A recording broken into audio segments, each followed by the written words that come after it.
दोस्तों T24 channel को subscribe करें और घंटी के बटन को भी दबाएं ताकि हर वीडियो मिले आपको सबसे पहले। अब जैसे इस दास ने आपसे प्रार्थना की बार बार कि भाई आज हम इस गलत परंपराओं को भी ठीक करना चाहते हैं, इसमें इस दास का सहयोग दो। भक्ति तो हम करेंगे ही करेंगे। कौन कौन सी परंपराएं हैं, जैसे अभी एक तो रक्षाबंधन,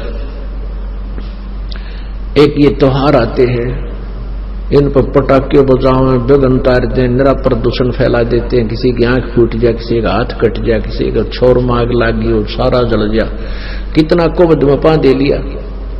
तो इस तरह की जो हम करते हैं इसको हमने बंद करना है। अब जैसे सिद्धि और कोथली युग के फंड है, विचार करके देखो।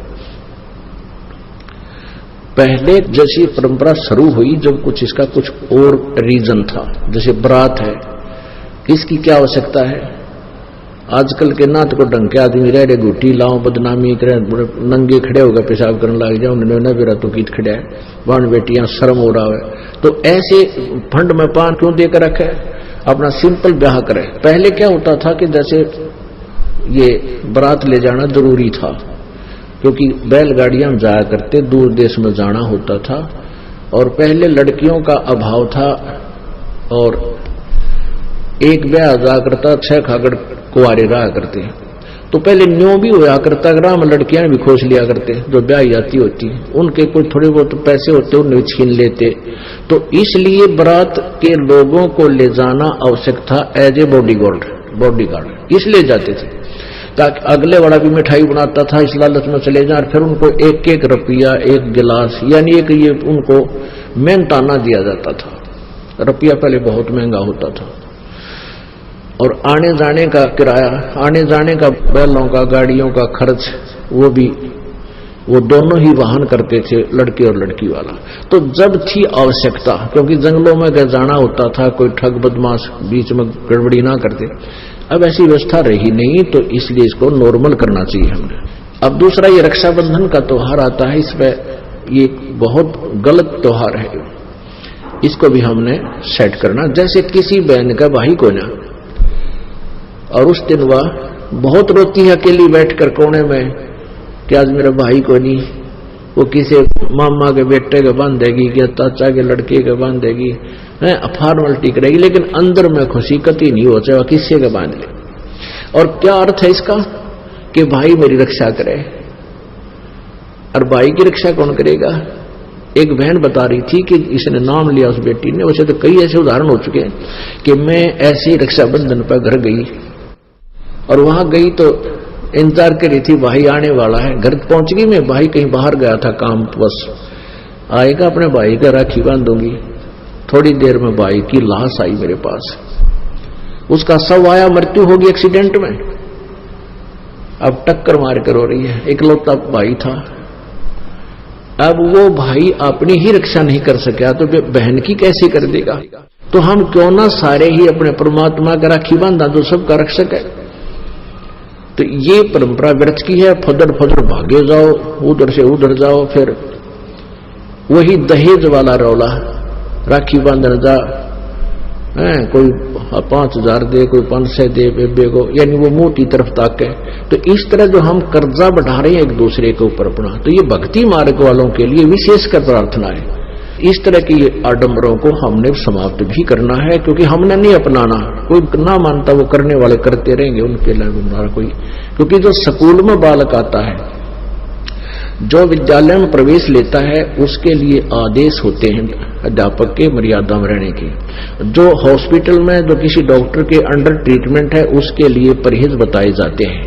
तो वो परहेज उस मरीज को मानने पड़ेंगे, और जिसने मरना हो मरो, तोड़ो परहेज, करते रहो, फिर उसका लाभ कुछ नहीं होगा। ऐसे ये बहुत परंपरा है। अब जिनका भाई नहीं है, उन बहनों के, उनकी भी यही दशा होती है, और इसमें एक लालच अहम होता है। पहले भी भाई वो था जो कभी कभी जाता था अपनी बहन का, कोई ऐसी बात नहीं थी, भाई बहन की तरह आते जाते थे। और उस दिन विशेष ड्रामा करेंगे, लोग भाई थोड़ा सा राजी होकर सरेआम खड़ा होकर पैसे गणे दे दे, यानी पड़ोसन आदि के कहने से वो एक पाटड़ा, उसका पटड़ा लगाएंगे, फिर उसकी आरती उतारेंगे, फिर तिलक लावेंगे, उसका टीका करेंगे। तो ये भक्ति मार्ग में ये नहीं चलेगा, क्योंकि हमने केवल एक मालिक की पूजा करनी है, किसी अन्य की नहीं, और अपनी पूजा भी नहीं करवानी है, क्योंकि हम फिर भक्तिहीन हो जाएंगे। इसलिए जैसे हम पहले भाई बहन थे, उस जिस दिन वो ब्याह है बहन का, बेटा लड़के या लड़की का, आप जा सकते हैं, सहयोग कराओ। कई दिन पहले चले जाओ, अगर टाइम है तेरे पास तो एक दो दिन पहले जाओ, बहन का सारा काम करवाओ, आगे लाकर मदद करवाओ। और मान लीजिए कोई पैसे की आवश्यकता है तो बहन को पैसा दो, 10-20 हजार की आवश्यकता उसको दे दो, एज ए लोन दो, क्योंकि उस पर कर्जा ना बनेगा। फिर बहन धीरे धीरे उस पैसे को, मान ले जिसके पास ब्याह के पैसे नहीं है, ऐसे मदद करनी चाहिए हमें। और आप जी से बार बार प्रार्थना करते हैं, क्योंकि इस दास को एक सबसे बड़ी समस्या ये आ रही है कि हम इतना लंबा चौड़ा कोर्स है, यो 1 साल में भी पूरा नहीं होता, जो सत्संग विचार दास सुनाता।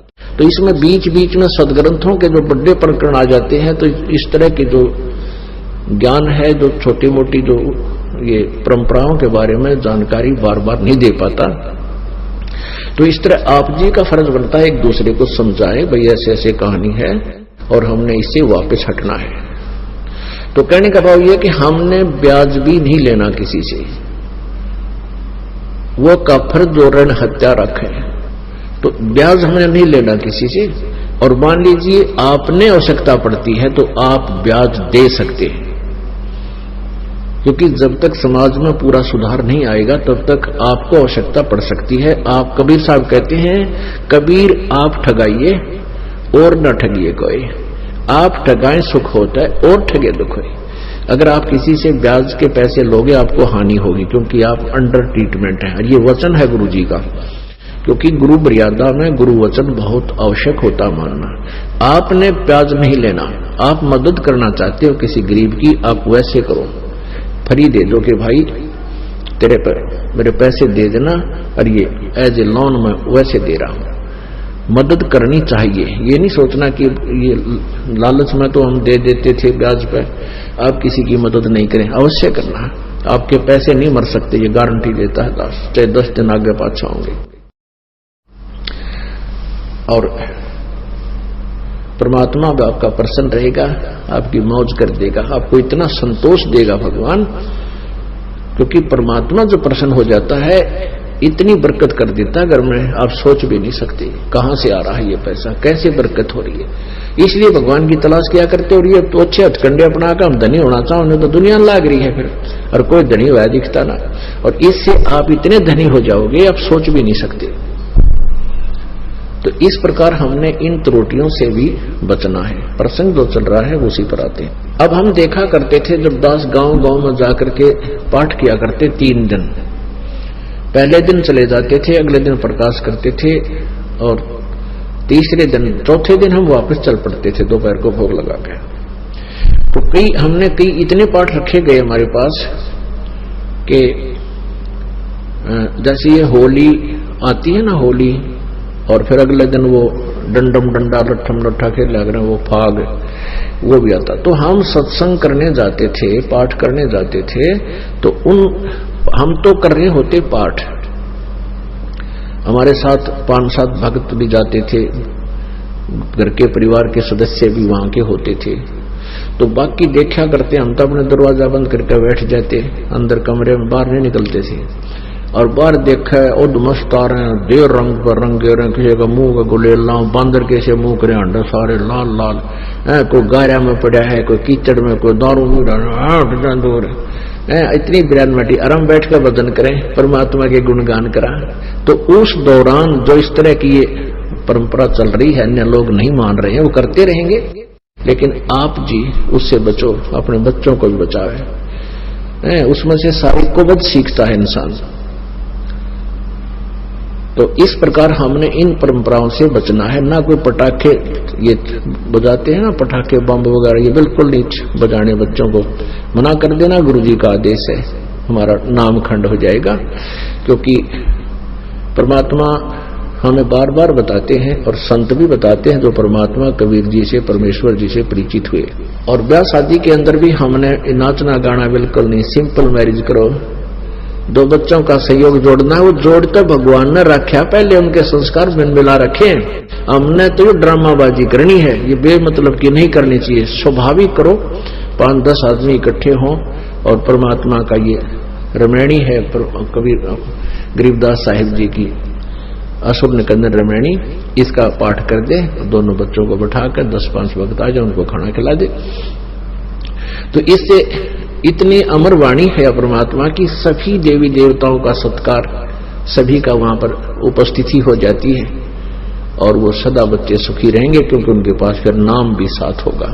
तो संयोग तो मालिक ने जोड़ रखा है, इस काल ने हमें मूर्ख बना रखा है। ये पैसे के मायाधारी लोग मस्करे ये फिर ड्रामा बना देते हैं, नाचे गावे डीजे लाओ, छोरी भी नाचे, सरेआम ड्रामा काटे, एक तरह के जो ये शर्मबाजी कति संसार की।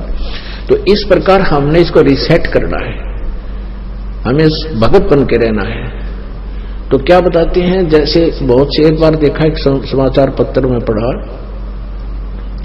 और एक हमारे मित्र कह रहा था मेरे पड़ोस में ऐसी ही घटना घटी कि पहले दिन, जैसे पहले दिन लड़के वाले के घर पे खूब जश्न मनाए जाते हैं, डीजे बाजे, नाचे कूदे, बाण बेटियां सारे बुरी तरह, उनका फोटो ले रखा था।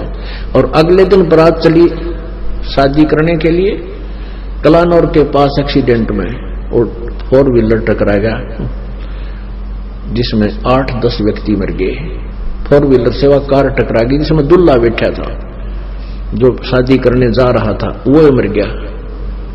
और अगले दिन दोनों फोटो साथ साथ दे रखे थे, टक्कर मार रहे, बाल पाड़ रही वो बहन बेटियां जो पहले दिन नाचे थी, फंड कर रही थी, अरे टक्कर मार रही है। तो इसी प्रकार संत और परमात्मा से परिचित महापुरुषों ने एक ही बात कही है। एक बार नानक साहिब जी से कहा कि प्रभु हे भगवान, आप कभी हमें खुशी नजर नहीं आती, ना इन त्योहारों के अंदर आप कभी सहयोग में शामिल होते हो। तो क्या कहते थे कि ना जाने काल की कर डारे, किस भी ढल जा पासावे, और जिनाते सरते मौत खड़क दी उन्होंने केड़ा हासावे। अगना बेरा कब के बिजली गिर जाए, 1 सेकंड का नहीं भरोसा किसी का भी। जैसे आप पिछले इतिहास देख लो, 2005 के अंदर हरियाणा के 2 कैबिनेट सत्र के मंत्री एक ही हेलीकॉप्टर में मृत्यु को प्राप्त हुए। उनकी कितनी आशाएं थी, कितनी उमंग थी, किसी मंत्री बने जो पता नहीं क्यों बढ़ाइयां बैठी थी और मिठाइयां बैठी थी और गए 1 सेकंड में। या क्या किस चीज पर प्रसन्न हो रहे इंसान, या भूल लाग रही है, अज्ञानता में हम ऐसी कर रहे थे।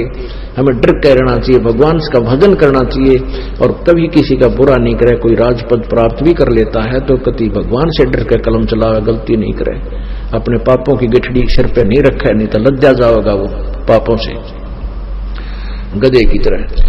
और पीछे ये आंध्र प्रदेश के मुख्यमंत्री जी हेलीकॉप्टर में क्रैश हो जाने से गिर कर मर गई 1 सेकंड में, और 3 दिन में तो लाश पाई थी, कड़ा पड़ा कहां टुकड़े हुए उसके, जाके कोई फर्स्ट एड करनिया नहीं मिला उसको।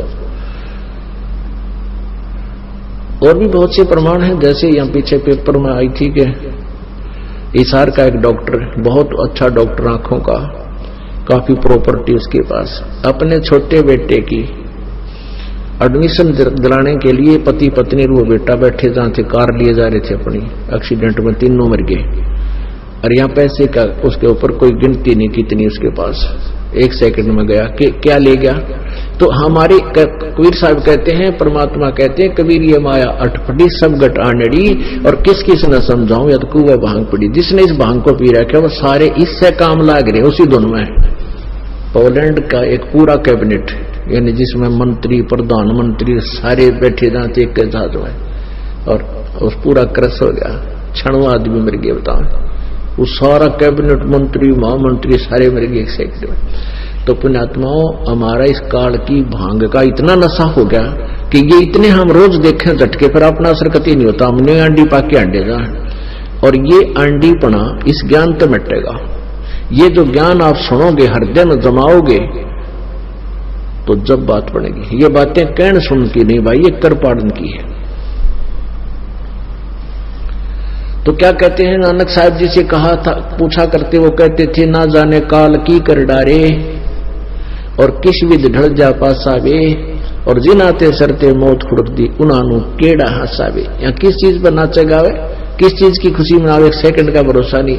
आज पुत्र होने की खुशी मना रहा, डफ बजा रहे सब कुछ, और महीना पीछे मृत्यु हो जाती है, टक्कर मार रहे हैं। तो ये ड्रामाबाजी हम ज्ञान से ही बंद कर सकते हैं, कहने सुनता नहीं हो सकती। तो ज्ञान होगा इस तत्व ज्ञान से। आप सत्संग में आओ, अपने बच्चा ने भी लावे, पुस्तक दो, सीडी ले जाओ, सस्ते से सस्ती दे रहे हम यहाँ सीडियां। हमारा उद्देश्य है कि जनसाधारण तक ये ज्ञान पहुंचे किसी तरह, और ताकि ये आग लगी हुई है ये बुझ जाए, मानो के जो हौस बढ़ गई है माया की ये कम हो, और परमात्मा की भक्ति करके अपना कल्याण करवाना। फिर नानक साहब जी से कहा कि प्रभु ए महात्मा जी, क्या आप कभी प्रसन्न नहीं होते? नानक साहब कहते हैं, प्रसन्न होता हूं।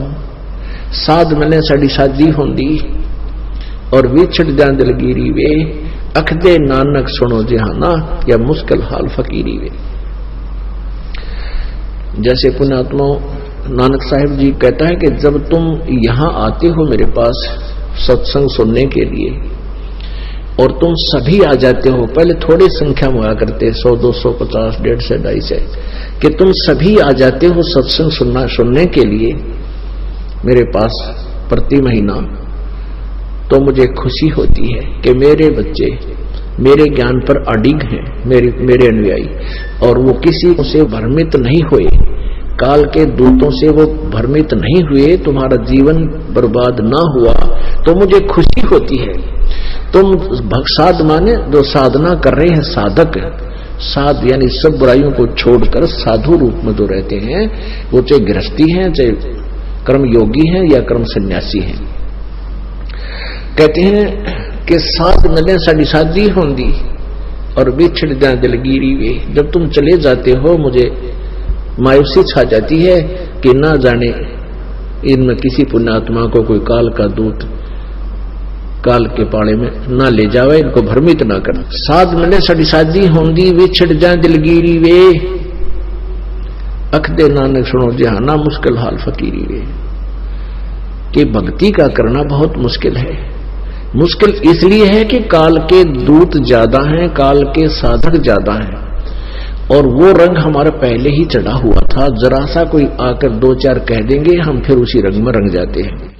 तो जब तुम वापस आ जाते हो तो मुझे खुशी होती है, तुम जाते हो जब ये डर बना रहता है, ये दुख बना रहता है कि कहीं इनकी भक्ति का कोई नाश ना करते हैं। तो पुण्यात्मा यहां इस लोक में यदि कोई खुशी है तो भक्ति करने वाले को खुशी हो सकती है, क्योंकि उस पर आने वाली ये काल के अटैक आपदाएं नहीं आएंगी, उसके ऊपर ऐसी झटके नहीं आएंगे जो पूरी मर्यादा में रहेगा, उसके ऊपर ऐसी दुर्घटनाएं उसकी नहीं हो सकती है, गारंटीड बात समझना। कहते हैं संत शरण में आने से आई टले बला, और जय मस्तक में सूड़ी होवा काटे में टल जा।